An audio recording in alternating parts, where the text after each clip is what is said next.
Now, former Australian Prime Minister Scott Morrison is being accused of running a shadow government. His successor, incumbent Premier Anthony Albanese, has said that Morrison had secretly seized control of 5 ministerial posts.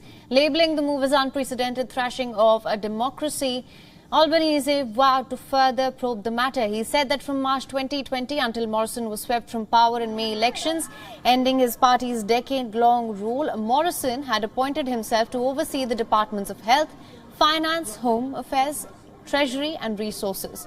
The Australian Prime Minister further added that he'd asked the country's Solicitor General to advise him over the legality of Morrison's actions.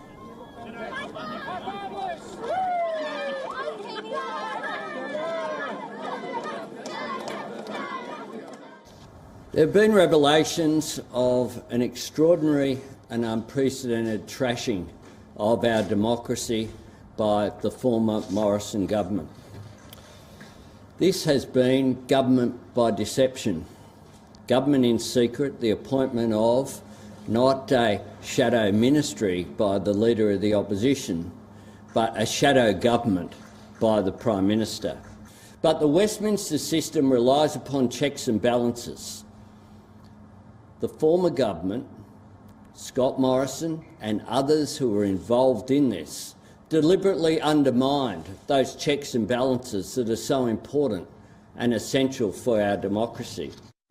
Now, defending his move, Morrison said that he did what was necessary during the COVID-19 pandemic. Meanwhile, some of the ministers from the former government have come out against Morrison, saying that they were not told that the former Prime Minister had appointed himself to their portfolios. While former Home Affairs Minister Karen Andrews in the Morrison government has called for the ex-Prime Minister to resign from Parliament. The political firestorm has also drawn scrutiny to Morrison government's handling of the pandemic and his decision to block a controversial offshore gas project after making himself Resources Minister. In Australia, elected politicians are selected by the Prime Minister before being sworn in by the Governor-General in a formal ceremony, which is usually publicly recorded. But the stark revelations from Morrison's tenure have raised questions on the need for better rules to safeguard democracy.